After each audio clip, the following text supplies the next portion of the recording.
Seigneur soit avec vous. Et avec votre esprit. Évangile de Jésus-Christ selon saint Matthieu.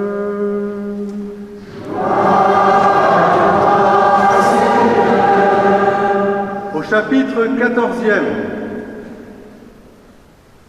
Aussitôt après avoir nourri la foule dans le désert, Jésus obligea les disciples à monter dans la barque et à le précéder sur l'autre rive pendant qu'il renverrait les foules. Quand il les eut renvoyés, il gravit la montagne à l'écart pour prier. Le soir venu, il était là, seul. La barque était déjà à une bonne distance de la terre. Elle était battue par les vagues, car le vent était contraire. Vers la fin de la nuit, Jésus vint vers eux en marchant sur la mer. En le voyant marcher sur la mer, les disciples furent bouleversés. Ils dirent « C'est un fantôme !» Pris de peur, ils se mirent à crier. Mais aussitôt, Jésus leur parla. « Confiance, c'est moi. N'ayez plus peur. » Pierre prit alors la parole. « Seigneur, si c'est bien toi, ordonne-moi de venir vers toi sur les eaux. » Jésus lui dit « Viens !» Pierre descendit de la barque et marcha sur les eaux pour aller vers Jésus. Mais voyant la force du vent, il eut peur. Et comme il commençait à enfoncer, il cria « Seigneur, sauve-moi !» Aussitôt, Jésus étendit la main, le saisit et lui dit « Homme de peu de foi, pourquoi as-tu douté ?» Et quand ils furent montés dans la barque, le vent tomba. Alors ceux qui étaient dans la barque se prosternèrent devant lui et lui dirent « Vraiment, tu es le Fils de Dieu. » Acclamons la parole de Dieu.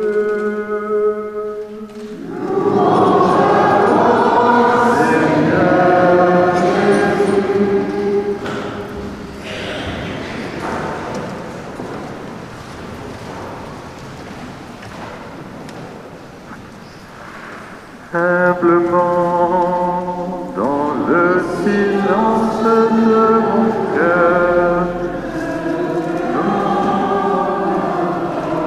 mon Seigneur, humblement, dans le silence de mon cœur, mon Seigneur.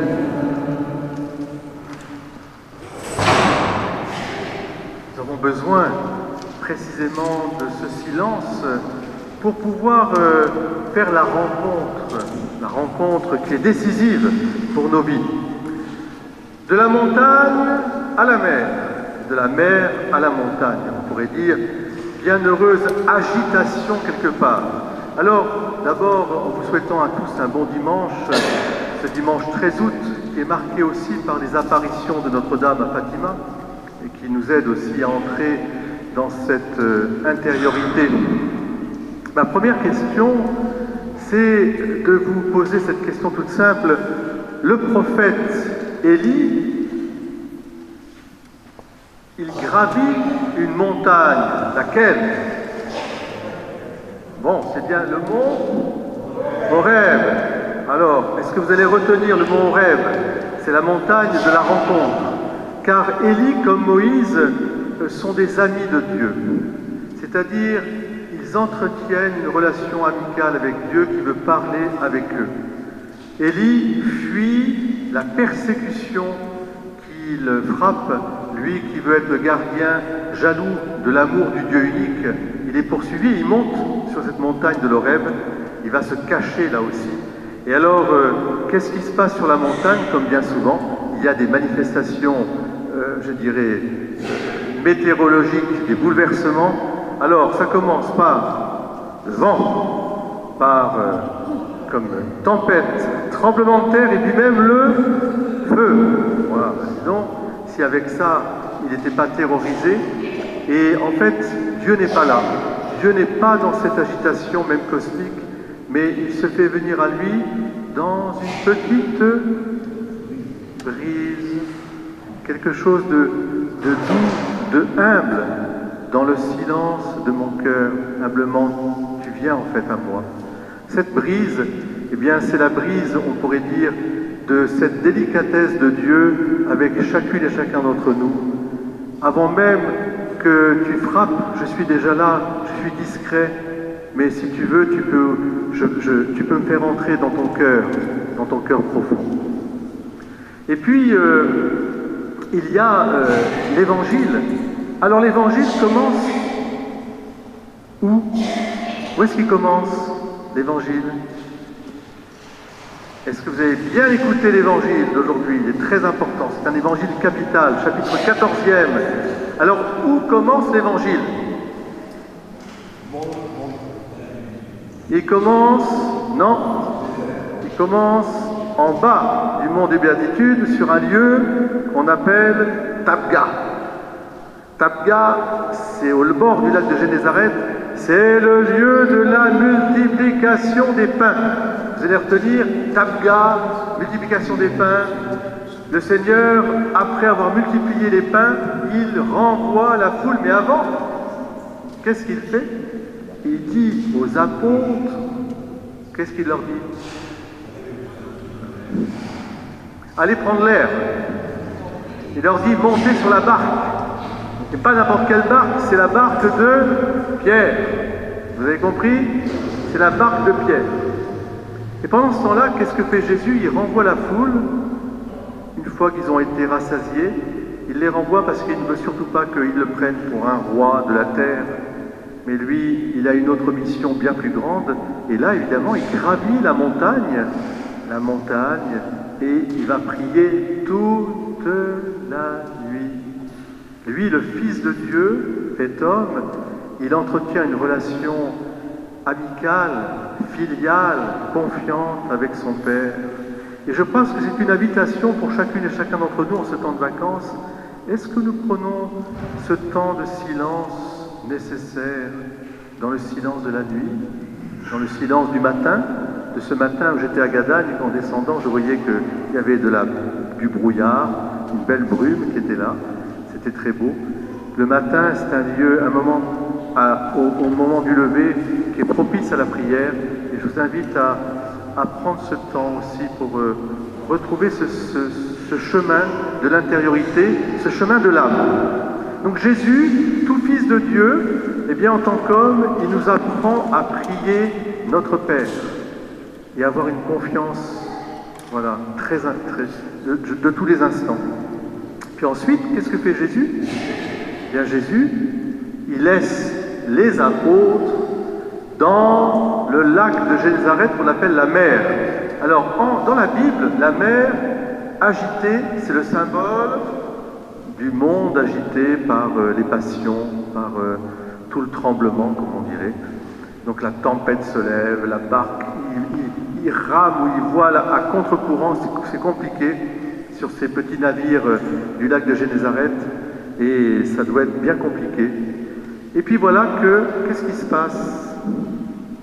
Jésus les rejoint au petit matin, vous avez compris, c'est à la fin de la nuit, au petit matin, l'aurore va arriver, et il marche, il apparaît sur les eaux. Je ne sais pas si on avait été là, je crois qu'on a eu la même réaction que Pierre, que les apôtres. C'est un fantôme. Ils se mirent à crier. Vous imaginez si vous aviez vu Jésus marcher comme ça? Peut-être vous n'auriez pas reconnu parce qu'a priori ils ne l'ont pas reconnu. Et Jésus tout de suite leur dit c'est moi, c'est le Seigneur. Ne craignez pas. Donc la grande leçon aussi de cet évangile pour nous aujourd'hui, en ce 13 août, c'est de vraiment fixer nos yeux sur Jésus. Ne craignez pas, je suis là. Alors évidemment, le chef de la barque de l'Église, la barque représente l'Église, ballottée sur les flots de ce monde, eh bien c'est Pierre. Et qu'est-ce que font les pierres en général? Ils sont impulsifs. Il le fait toujours, Pierre. Si c'est toi, Seigneur, ordonne que je vienne à toi. C'est merveilleux d'ailleurs, d'une certaine manière. Il a une confiance incroyable. Mais il est peut-être un peu téméraire, en tout cas un peu intrépide, c'est sûr, et un peu téméraire, il n'est pas encore confirmé vraiment dans sa foi. Alors il descend, il suit quand même Jésus. Jésus lui dit, viens. Il descend de la barque, il marche. À votre avis, pourquoi ça ne marche pas, justement? Qu'est-ce qu'il fait, Pierre? Au départ, il regarde qui? Mais il regarde Jésus. Et après, qu'est-ce qui se passe? Il regarde quoi? Ben oui, il regarde où il a mis les pieds. Alors il regarde le vent, il entend le vent, les vagues. Donc il ne regarde plus Jésus. Et là, il commence à s'enfoncer. Et il prend peur. Seigneur, viens à mon aide. Ah, cette prière, nous devons la voir dans notre cœur toujours. Seigneur, viens à mon aide. Et Jésus le prend par la main, le saisit. Mais il lui dit, homme de peu de foi. C'est-à-dire, c'est un reproche que fait Jésus à Pierre pour nous, c'est-à-dire nous dire, si vous regardez, si vous contemplez ma figure, moi le Fils de Dieu, si vous me regardez, si vous regardez spécialement comme Marie a fait tout au long de sa vie, et spécialement au pied de la croix, eh bien alors, ne craignez pas, je suis avec vous. Vous aurez cette force d'âme, ce courage de traverser la tempête ou la mer agitée de la vie pour aller sur le bon rivage ensuite. Vous serez avec moi. Voilà, alors je voudrais qu'aujourd'hui, si vous voulez, en parlant de la montagne, de la mer, nous puissions nous interroger simplement nous-mêmes en nous disant cette question simple.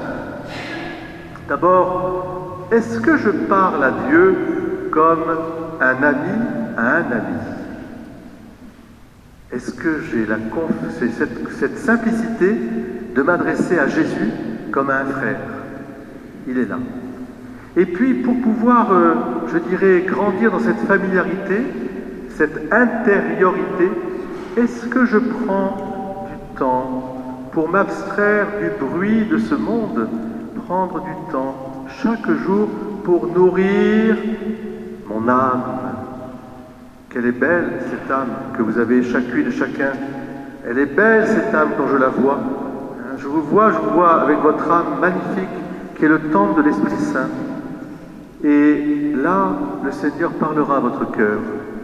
Prenez du temps, prenez un temps et encore un temps, parce que l'amour dure toujours, et toujours dure longtemps, comme on dit. Et c'est très important.